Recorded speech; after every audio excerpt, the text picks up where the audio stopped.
I'm at Oakland Lake Park looking at Fosdick Lake. You can't see it, but the Fosdick fountain is now dead. A bunch of ducks are roosting on it.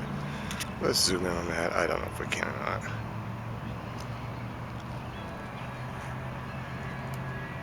That's as far as it goes. Never seen so many trees knocked down by a windstorm as what's here today. Seen trees blown over here before, but not like today. Some are just completely pulled out of the ground. Or split like this one.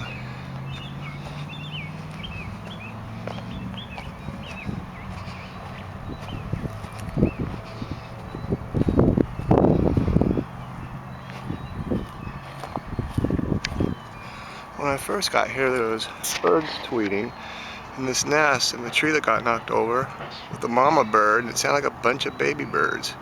But the tweeting has stopped.